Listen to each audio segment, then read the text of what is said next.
ನಮಸ್ಕಾರ ವೀಕ್ಷಕರೇ, ಕದಂಬ ಸುದ್ದಿವಾಹಿನಿಗೆ ಸ್ವಾಗತ. ನಾನು ಮಂಜುನಾಥ್ ಕನ್ನಾಳೆ. ಮೊದಲಿಗೆ ಮುಖ್ಯಾಂಶಗಳು.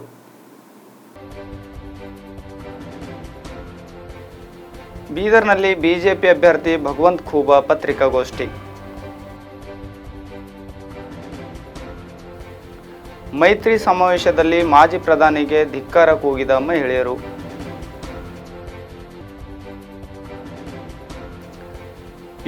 ಯುಜಿಸಿಇಟಿ ಪರೀಕ್ಷೆಗಳನ್ನು ಸುಸೂತ್ರವಾಗಿ ನಡೆಸಿ ಜಿಲ್ಲಾಧಿಕಾರಿ ಗೋವಿಂದ ರೆಡ್ಡಿ ಕೋರಿಕೆ. ಸುದ್ದಿಗಳ ವಿವರ. ಬೀದರ್ನಲ್ಲಿ ಇಂದು ಬಿಜೆಪಿ ಅಭ್ಯರ್ಥಿ ಭಗವಂತ್ ಖೂಬಾ ಪತ್ರಿಕಾಗೋಷ್ಠಿ ನಡೆಸಿ ಕಾಂಗ್ರೆಸ್ ಪ್ರಣಾಳಿಕೆಯ ಬಗ್ಗೆ ಲೇವಡಿ ಮಾಡಿದರು. ಪತ್ರಿಕಾಗೋಷ್ಠಿಯಲ್ಲಿ ಖೂಬಾ ಮಾತನಾಡುತ್ತಾ, ನಮ್ಮ ಸಂಕಲ್ಪ 2040ರಲ್ಲಿ ಭಾರತ ಅಭಿವೃದ್ಧಿ ಹೊಂದಿದ ದೇಶವಾಗಬೇಕು ಎಂದರು. ಮೊದಲು ಎಲ್ಲ ಬಸ್ ಫ್ರೀ ಎಂದರು, ಇವಾಗ ನಿರ್ದಿಷ್ಟ ಬಸ್ ಅನ್ನುತ್ತಿದ್ದಾರೆ. ಮೊದಲು 200 ಯೂನಿಟ್ ಅಂದರು, ಇವಾಗ ಹೊಸ ಕಂಡೀಷನ್ ಯಾಕೆ? ಪ್ರತಿ ಕುಟುಂಬಕ್ಕೆ ಕೇಂದ್ರದಿಂದ 5 kg ಹೊರತುಪಡಿಸಿ 5 kg ಕೊಡಬೇಕು, ಆದರೆ ಕೊಟ್ಟಿಲ್ಲ. ಇದು ಜನರಿಗೆ ಮಾಡಿದ ದೊಡ್ಡ ಮೋಸ, ಯುವಕರಿಗೆ ಕೂಡ ಭಾರಿ ಮೋಸ ಮಾಡಿದ್ದಾರೆ ಎಂದು ಭಗವಂತ್ ಖೂಬಾ ಕಾಂಗ್ರೆಸ್ ಪ್ರಣಾಳಿಕೆಯ ಕುರಿತು ಆರೋಪ ಮಾಡಿದರು. ಖೂಬಾ ಮುಂದುವರೆದು, ಎಂಜಿಎಸ್ಎಸ್ಗೆ ಸಕ್ಕರೆ ಕಾರ್ಖಾನೆ ಭ್ರಷ್ಟಾಚಾರದ ಕೂಪವಾಗಿದೆ. ಅದರ ಹೆಸರಲ್ಲಿ ಕೋಟಿ ಹಣ ಸಾಲ ಯಾಕೆ ಮಾಡಿದ್ದೀರಿ?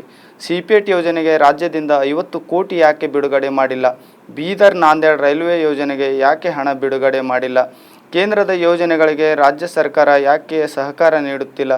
ಅನುಭವ ಮಂಟಪಕ್ಕೆ ಚುನಾವಣೆ ನೆಪದಲ್ಲಿ ಹಣ ಬಿಡುಗಡೆ ಮಾಡಿಲ್ಲ. ರೈತರ ವಿದ್ಯಾನಿಧಿ ಯೋಜನೆ ಯಾಕೆ ನಿಲ್ಲಿಸಿದ್ದೀರಿ? ನಮ್ಮ ಸರ್ಕಾರ ಹೊರಗುತ್ತಿಗೆ ನೌಕರರನ್ನು ನೇಮಕ ಮಾಡಿತ್ತು, ಆದರೆ ನೀವು ಅವರನ್ನು ಮೋಸ ಮಾಡಿದ್ದೀರಿ.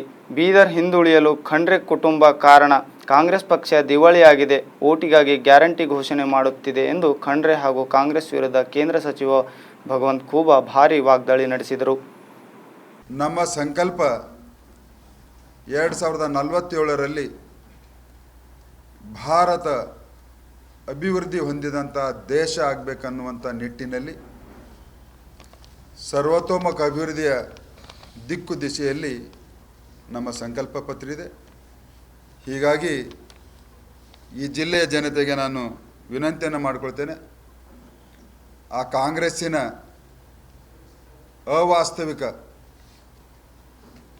ಗ್ಯಾರಂಟಿಗಳೇನಿದ್ದವು ಅವು ದೇಶಕ್ಕೆ ಮಾರಕ, ಕೇವಲ ಅಧಿಕಾರಕ್ಕೆ ಬರಬೇಕು ಅನ್ನುವಂಥ ಹಪ್ಪಪಿಯೇ ಬಿಟ್ಟು ಮತ್ತೇನೂ ಇಲ್ಲ.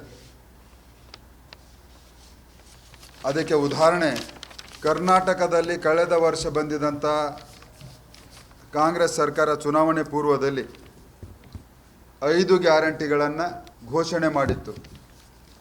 ಅದರಲ್ಲಿ ಒಂದು ಮಹಿಳೆಯರಿಗೆ ಉಚಿತ ಬಸ್ ಪಾಸ್. ಚುನಾವಣೆ ಪೂರ್ವದಲ್ಲಿ ಅವರು ಹೇಳಿರೋದು ಎಲ್ಲ ಬಸ್ಗಳಲ್ಲಿ ಎಲ್ಲ ಮಹಿಳೆಯರನ್ನು ಉಚಿತವಾಗಿ ಪ್ರಯಾಣವನ್ನು ಅವಕಾಶವನ್ನು ಮಾಡಿಕೊಡ್ತೀವಿ ಅಂತ.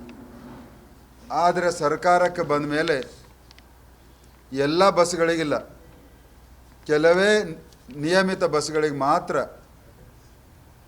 ಮಹಿಳೆಯರಿಗೆ ಉಚಿತ ಬಸ್ ಪಾಸನ್ನು ಕೊಟ್ಟಿರೋದು. ಇದು ಚುನಾವಣೆ ಪೂರ್ವದಲ್ಲಿ ಮತ್ತು ಚುನಾವಣೆ ನಂತರದಲ್ಲಿ ಯಾವ ರೀತಿ ಕಾಂಗ್ರೆಸ್ ಪಕ್ಷವನ್ನು ಮೋಸ ಮಾಡ್ತದಂತ ಉತ್ತಮ ಉದಾಹರಣೆ. ಅದೇ ರೀತಿ ಪ್ರತಿ ಕುಟುಂಬಕ್ಕೆ 200 ಯೂನಿಟ್ ಕರೆಂಟನ್ನು ಕೊಡ್ತೀವಿ ಅಂತ ಹೇಳಿದರು. ಅಧಿಕಾರಕ್ಕೆ ಬಂದ ಮೇಲೆ ನಿಮ್ಮ 3 ತಿಂಗಳ ಅವರೇಜು ಅಥವಾ 1 ವರ್ಷದ ಅವರೇಜ್ಗಿಂತ 30% ಹೆಚ್ಚು ಮಾಡ್ತೀವಿ, 10% ಹೆಚ್ಚು ಮಾಡ್ತೀವಿ ಅಂತ. ಅಂದರೆ ಅಲ್ಲಿ ಉಚಿತ ವಿದ್ಯುತ್ ಕೊಡೋದರಲ್ಲಿ ಕೂಡ ಚುನಾವಣೆ ಪೂರ್ವದಲ್ಲಿ ಮಾಡಿದಂಥ ಭರವಸೆಗೆ ಮತ್ತು ಚುನಾವಣೆ ನಂತರದಲ್ಲಿ ಅಧಿಕಾರಕ್ಕೆ ಬಂದ ಮೇಲೆ ಮಾಡಿದಂಥ ಸ್ಪಷ್ಟ ಮೋಸಕ್ಕೆ ಇದು ಒಂದು ಉತ್ತಮ ಉದಾಹರಣೆ. ಆಮೇಲೆ ಪ್ರತಿ ಕುಟುಂಬಕ್ಕೆ ಕೇಂದ್ರ ಸರ್ಕಾರದ 5 kgಯನ್ನು ಹೊರತುಪಡಿಸಿ ರಾಜ್ಯ ಸರ್ಕಾರದಿಂದ 10 kg ಅಂತ ಕೊಡ್ತೀವಿ ಅಂತ ಹೇಳಿದರು. ಇಲ್ಲಿಯವರೆಗೆ 1 ಗ್ರಾಮ್ ಅಕ್ಕಿಯೂ ಕೊಟ್ಟಿಲ್ಲ. ಒಂದೇ ತಿಂಗಳಲ್ಲಿ ಅವ್ರ ಖಾತೆಗೆ ಹಣ ಹಾಕಿದ್ದಾರೆ, ಅದು ಸಂಪೂರ್ಣವಾಗಿ ಬಡವರಿಗೆ ಹೋಗಲಿಲ್ಲ. ಇದು ದೊಡ್ಡ ಮೋಸದ ಆಟ. ಬಡವರಿಗೆ ಅನ್ನ ಕೊಡ್ತೀವಿ ಅನ್ನುವಂಥದ್ದನ್ನು 10 kg ಅಕ್ಕಿ ಕೊಡ್ತೀವಿ ಅಂತ ಹೇಳೋದ್ರಲ್ಲಿ ದೊಡ್ಡ ಮೋಸವನ್ನು ಮಾಡಿದ್ದಾರೆ. ಆಮೇಲೆ ಚುನಾವಣೆ ಪೂರ್ವದಲ್ಲಿ ಪ್ರತಿ ಹೆಣ್ಣು ಮಕ್ಕಳಿಗೆ 2,000 ರೂಪಾಯಿ ಪ್ರತಿ ತಿಂಗಳ ಕೊಡ್ತೀವಿ ಅಂತ ಹೇಳಿದರು. ಆಮೇಲೆ ಅದನ್ನು ಸರ್ಕಾರಕ್ಕೆ ಬಂದ ಮೇಲೆ ಇಲ್ಲ ಕುಟುಂಬದಲ್ಲಿರುವಂಥ ಒಬ್ಬ ಹೆಣ್ಮಗಳಿಗೆ ಮಾತ್ರ ಕೊಡ್ತೀವಿ ಅಂತ. ಅಂದರೆ ಎಲ್ಲ ಹೆಣ್ಮಕ್ಳದು ಓಟ್ ತೊಗೊಂಡ್ರು, ಕೊಡ ಕಾಲಕ್ಕೆ ಕುಟುಂಬಕ್ಕೆ ಅಂತ ಹೇಳಿದ್ರು. ಇದು ಕಾಂಗ್ರೆಸ್ಸಿನ ಮೋಸದ ಆಟ. ಮತ್ತು ನಿರುದ್ಯೋಗಿ ಪದವೀಧರರನ್ನು 3,000 ರೂಪಾಯಿ ಮಾಸಾಸನ ಕೊಡ್ತೀವಿ ಅಂತ ಹೇಳಿದ್ರು.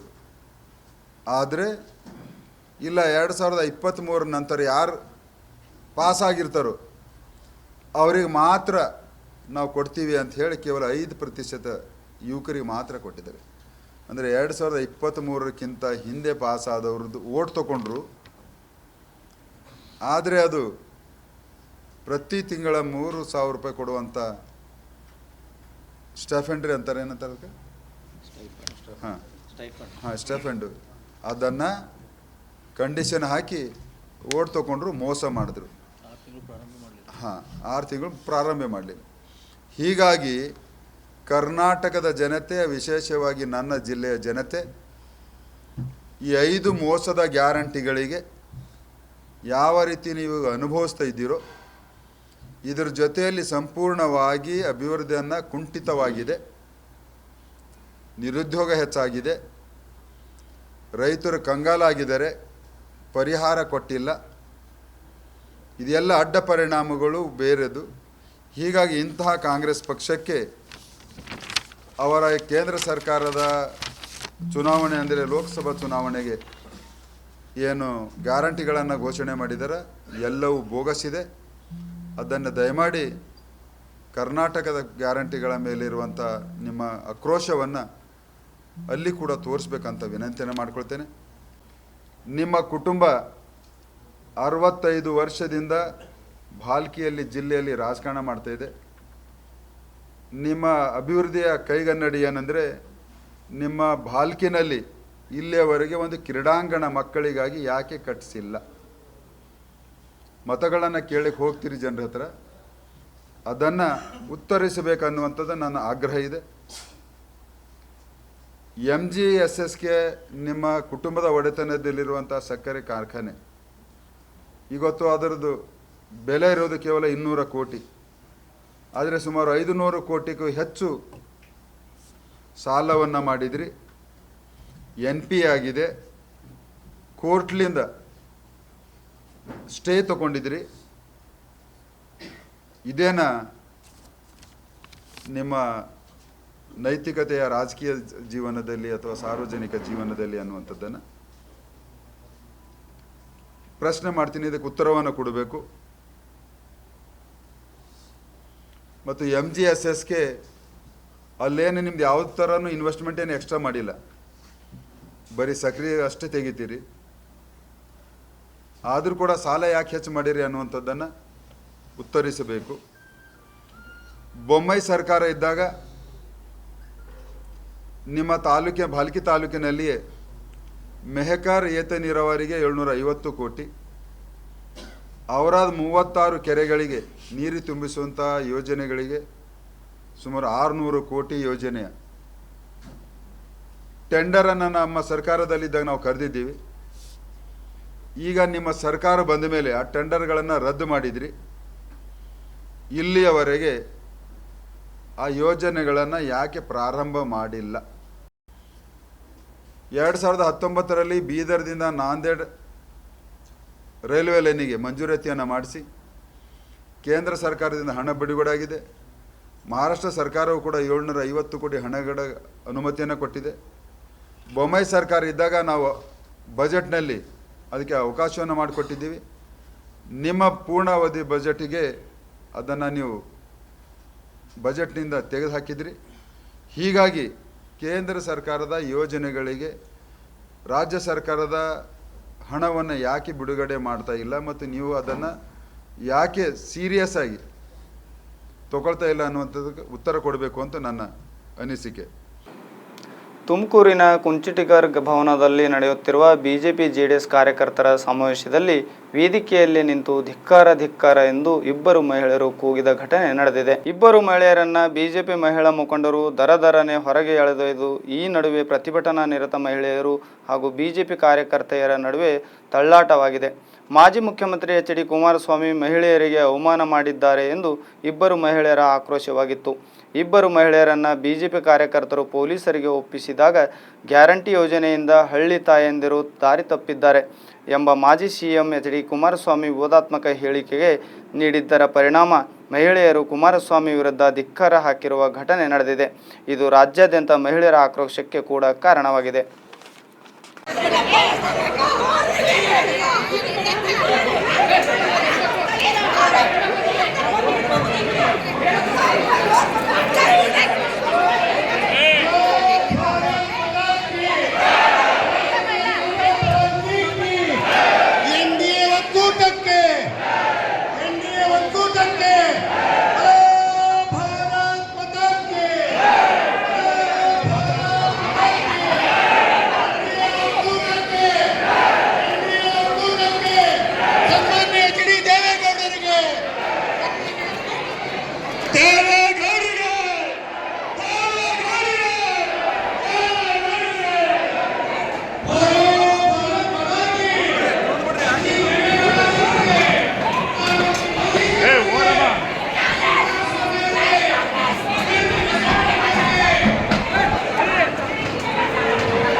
ಮೇಡಮ್ ನಿಮ್ಮ ಹೆಸರು ಏನು ನಿಮ್ಮ ಹೆಸರು ಏನು ಸರ್ ದಾರಿ ತಪ್ಪಿದ್ದಾರೆ ಅಂದ್ರೆ ಹಳ್ಳಿ ಭಾಷೆ ಏನಂತ ಅರ್ಥ ನಮ್ಮ ಹಳ್ಳಿ ಭಾಷೆ ಏನಂತ ಅರ್ಥ ಸರ್ ಹೆಣ್ಮಕ್ಳು ಹೇಗಿದ್ರಂದ್ರು ಒಬ್ಬ ಮುಖ್ಯಮಂತ್ರಿ ಆಗಿ ಇದನ್ನ ಮಾತಾಡ್ಬೋದಾದ್ರು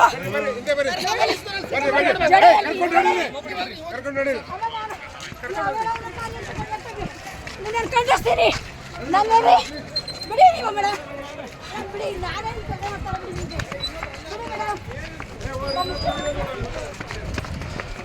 ಮೇಡಮ್ ಬಿಡಿ ದಯವಿಟ್ಟು ಅರ್ಥ ಮಾಡ್ಕೊಳ್ಳಿ ಮೇಡಮ್ ನಾನೇನು ಏ ಮಂಜಾಣ ಅಲ್ಲಿ ಹೋಗಿ ಇನ್ನೊಬ್ರವ್ರು ಹೋಗು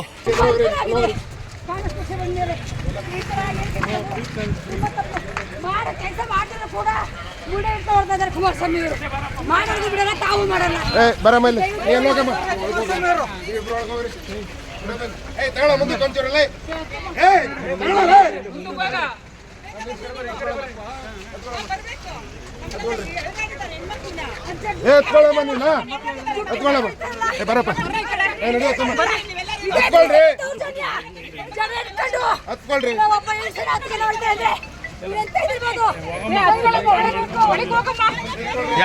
ಯಾವರು ಮೇಡಮ್ ನಿಮ್ದು ಯಾವರು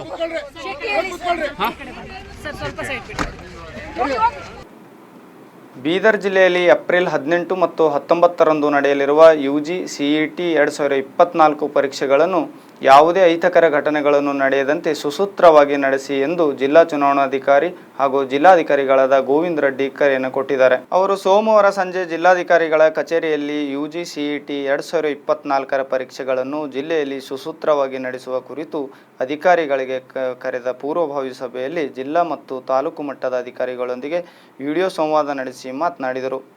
2024ನೇ ಸಾಲಿನ ಇಂಜಿನಿಯರಿಂಗ್, ಕೃಷಿ ವಿಜ್ಞಾನ, ವೆಟನರಿ ಫಾರ್ಮಸಿಂಗ್, BSc ನರ್ಸಿಂಗ್ ಮುಂತಾದ ವೃತ್ತಿಪರ ಕೋರ್ಸ್ಗಳ ಸಾಮಾನ್ಯ ಪ್ರವೇಶ ಪರೀಕ್ಷೆಗಳನ್ನು ವ್ಯವಸ್ಥಿತವಾಗಿ ನಡೆಸಬೇಕು.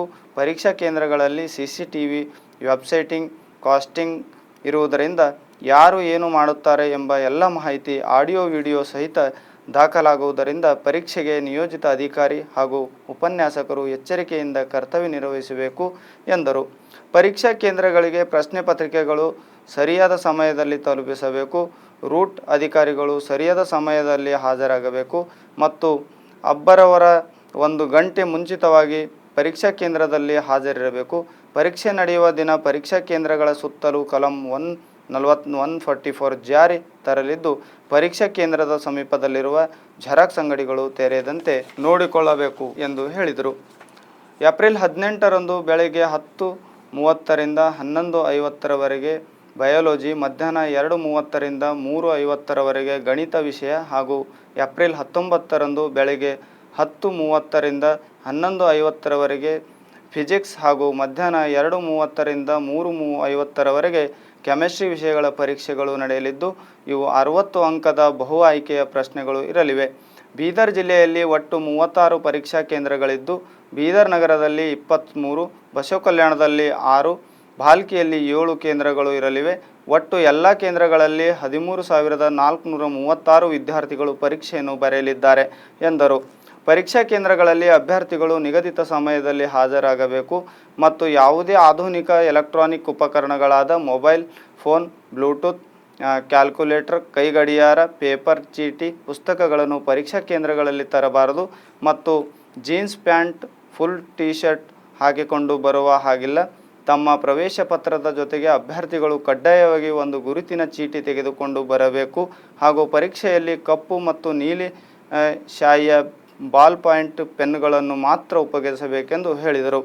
ಈ ವಿಡಿಯೋ ಸಂವಾದ ಕಾರ್ಯಕ್ರಮದಲ್ಲಿ ಅಪ್ಪರ್ ಜಿಲ್ಲಾಧಿಕಾರಿ ಸಿದ್ದರಾಮೇಶ್ವರ್, ಪದವಿ ಶಿಕ್ಷಣ ಇಲಾಖೆಯ ಉಪನಿರ್ದೇಶಕರಾದ ಚಂದ್ರಕಾಂತ್ ಶಾಬಾದ್ಕರ್, ಜಿಲ್ಲಾ ಕೈಗಾರಿಕಾ ಇಲಾಖೆಯ ಜಂಟಿ ನಿರ್ದೇಶಕರಾದ ಸುರೇಖಾ, ಜಿಲ್ಲಾ ಹಿಂದುಳಿದ ವರ್ಗಗಳ ಕಲ್ಯಾಣ ಅಧಿಕಾರಿ ಸದಾಶಿವ್ ಬಡಿಗೇರ್, ಕನ್ನಡ ಮತ್ತು ಸಂಸ್ಕೃತಿ ಇಲಾಖೆಯ ಸಹಾಯಕ ನಿರ್ದೇಶಕರಾದ ಸಿದ್ದರಾಮ್ ಶಿಂದೆ, ಜಿಲ್ಲೆಯ ಎಲ್ಲ ತಾಲೂಕಿನ ತಹಸೀಲ್ದಾರರು ಹಾಗೂ ಕ್ಷೇತ್ರ ಶಿಕ್ಷಣಾಧಿಕಾರಿಗಳು, ಅಬ್ಸರ್ ಅವರ ಸೆಂಟರ್ ಚೀಫ್ ಕಸ್ಟೋಡಿಯನ್ ಸೇರಿದಂತೆ ಇತರರು ಉಪಸ್ಥಿತರಿದ್ದರು.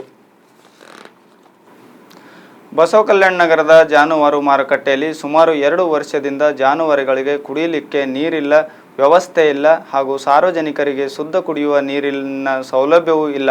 APMC ಅಧಿಕಾರಿಗಳು ಈ ವಿಷಯದಲ್ಲಿ ಕ್ಯಾರೆ ಎನ್ನುತ್ತಿಲ್ಲ. ದನಕರುಗಳಿಗೆ ಕುಡಿಯುವ ನೀರಿನ ವ್ಯವಸ್ಥೆ ಮಾಡಬೇಕು. ಜಾನುವಾರು ಮಾರುಕಟ್ಟೆಗೆ ಹೋಗುವ ದಾರಿ, ಗ್ರಾಮೀಣ ಪೊಲೀಸ್ ಸ್ಟೇಷನ್, CC ರಸ್ತೆ ಮತ್ತು ನಾಲಿ ಒಳಚರಂಡಿ ಇಲ್ಲದೆ ಮಳೆಗಾಲದಲ್ಲಿ ಸಾರ್ವಜನಿಕರಿಗೆ ಮತ್ತು ದನಕರುಗಳಿಗೆ ತೊಂದರೆ ಉಂಟಾಗುತ್ತಿದೆ. ಮಾನ್ಯ ಜಿಲ್ಲಾಧಿಕಾರಿಗಳು ಜಾನುವಾರು ಮಾರುಕಟ್ಟೆಯನ್ನು ಶೀಘ್ರದಲ್ಲಿ ಪರಿಶೀಲನೆ ಮಾಡಿ 1 ವಾರದೊಳಗೆ ಎಲ್ಲ ಸಮಸ್ಯೆಗಳನ್ನು ಬಗೆಹರಿಸಬೇಕೆಂದು ಧನರಾಜ್ ಡಿ ರಾಜೋಳೆ ತಿಳಿಸಿದರು. ಬಸವಕಲ್ಯಾಣದ ನಗರದ APMC ಮಾರ್ಕೆಟ್ ಸುಮಾರು 2 ವರ್ಷದಿಂದ ಕುಡಿಯುವ ನೀರಿನ ವ್ಯವಸ್ಥೆ ಇಲ್ಲದ ಕಾರಣ ದನ ಕರುಗಳಿಗೆ ಬಹಳ ತೊಂದರೆ ಆಗುತ್ತದೆ. ಎಲ್ಲ ನೋಡಿದ್ರೆ ಅಲ್ಲಿ ಗಿಡ ಗಂಟಿಗಳು ಇದೆ. ತಾವು ದಯಮಾಡಿ ಸಂಬಂಧಪಟ್ಟ APMC ಅಧಿಕಾರಿ ಮತ್ತು ಕೂಡಲೇ ಬಂದು ಪರಿಶೀಲನೆ ಮಾಡಿ ದನ ಕರುಗಳಿಗೆ ಕುಡಿಯುವ ನೀರಿನ ವ್ಯವಸ್ಥೆ ಮಾಡಬೇಕಾಗಿ ತಮಗೆ ಈ ಮೂಲಕ ತಿಳಿಸುತ್ತೇನೆ. ಹಾಗೂ ಸಂಬಂಧಪಟ್ಟ ಶಾಸಕರಾದ ಈಗಿನ ಹಾಲಿ ಶಾಸಕರಾದ ಶರಣು ಸಲ್ಗರ್ ಮತ್ತು ಕರ್ನಾಟಕದಲ್ಲಿ ಇರ್ತಕ್ಕಂಥ ಕಾಂಗ್ರೆಸ್ ಗೋರ್ಮೆಂಟಿನ ಮಾಜಿ MLC ಆದ ವಿಜಯ್ ಸಿಂಗ್ ಸಾಹೇಬರೇ, ತಾವು ಇಬ್ಬರು ಶಾಸಕರಿದ್ದಂಗೆ ಕಾಣುತ್ತೀರಿ. ಇಲ್ಲಿ APMC ಮಾರ್ಕೆಟ್ದಾಗ ಏನಪ್ಪ ಅಂದ್ರೆ ಕುಡಿಯುವ ನೀರು ವ್ಯವಸ್ಥೆ ಇಲ್ಲ. ಸಾರ್ವಜನಿಕರು ಬಿಸಿಲಾಗ ಬಂದಾಗ ಏನಪ್ಪ ಅಂದ್ರೆ ಶುದ್ಧ ಕುಡಿಯುವ ನೀರಿನ ವ್ಯವಸ್ಥೆ ಇಲ್ಲ. ತಾವು ದಯಮಾಡಿ ಫಂಡ್ದಂತ ತಂದು ಕುಡಿಯುವ ನೀರಿನ ವ್ಯವಸ್ಥೆ ಮಾಡ್ತೀರಿ, CC ರೋಡ್ ಮಾಡ್ತೀರಿ, ಗಿಡ ಗಂಟಿಗಳೆಲ್ಲ ವ್ಯವಸ್ಥೆ ಹದಗೆಟ್ಟಿದೆ. ತಾವು ದಯಮಾಡಿ ಏನಪ್ಪ ಅಂದ್ರೆ ಈ APMC ಮಾರ್ಕೆಟು ಸುಂದರವಾದ APMC ಮಾರ್ಕೆಟ್ ಮಾಡಬೇಕಾಗಿ ತಮಗೆ ಈ ಮೂಲಕ ನಾನು ಮಾನ್ಯ ಶಾಸಕರಿಗೆ ವಿನಂತಿಸಿಕೊಳ್ಳುತ್ತೇನೆ. ನಾನು ಶ್ರೀ ಧನರಾಜ್ ಡಿ ರಾಜೋಳೆ, JDSನ ನಗರ ಘಟಕದ ಪ್ರಧಾನ ಕಾರ್ಯದರ್ಶಿಗಳಾದ ಧನರಾಜ್ ಡಿ ರಾಜೋಳೆ, ಒಂದು ವೇಳೆ 1 ವಾರದ ಸರಿಪಡಿಸದಿದ್ದಲ್ಲಿ ತಮ್ಮ ಕಚೇರಿಯ ಮುಂದೆ ನಾವು ಧರಣಿ ಮಾಡಲಾಗುತ್ತದೆ ಎಂದು ಈ ಮೂಲಕ ತಮಗೆ ಎಚ್ಚರಿಕೆ ಕೊಡುತ್ತಿದ್ದೇನೆ ಎಂದು ತಮಗೆ ತಿಳಿಸುತ್ತೇನೆ. ಕಾಳಗಿ ತಾಲೂಕಿನ ರುಮ್ಮನಗೂಡು ಗ್ರಾಮ ಪಂಚಾಯಿತಿ ರುಮ್ಮನಗೂಡು ಗ್ರಾಮದಲ್ಲಿ ಕುಡಿಯುವ ನೀರಿನ ಸಮಸ್ಯೆ ತುಂಬ ಇದ್ದು ತಕ್ಷಣವೇ ಕುಡಿಯುವ ನೀರಿನ ಸಮಸ್ಯೆ ಬಗೆಹರಿಸಲು ಒತ್ತಾಯಿಸಿ ಪ್ರತಿಭಟನೆ ನಡೆಸಿ ಮನವಿ ಪತ್ರ ಕೊಡಲಾಯಿತು. ಬೇಸಿಗೆ ಕಾಲದಲ್ಲಿ ಉರಿ ಬಿಸಿಲಿನಲ್ಲಿ ಕೂಡ ನೀರಿಗಾಗಿ ಸಾರ್ವಜನಿಕರ ಪರದಾಡುವಂತಾಗಿದೆ. ಕುಡಿಯುವ ನೀರಿಲ್ಲದೆ ಜನರು ಜಾನುವಾರುಗಳಿಗೆ ಕುಡಿಯುವ ನೀರು ಇಲ್ಲದೆ ಪರದಾಡುತ್ತಿವೆ. ಇದಕ್ಕೆ ಸಂಬಂಧಪಟ್ಟ ಅಧಿಕಾರಿಗಳ ಗಮನಕ್ಕೆ ತಂದರೂ ಯಾವುದೇ ಪ್ರಯೋಜನವಾಗಿಲ್ಲ ಮತ್ತು ಚನ್ನೂರು ಕೆರೆಯಿಂದ ಕುಡಿಯುವ ನೀರಿನ ಹೆಸರಿನಲ್ಲಿ ಕೋಟಿ ಹಣ ಲೂಟಿ ಮಾಡಿದ್ದಾರೆ. ನೀರಿನ ದಾಹ ನೀಗಿಸಿಲ್ಲ.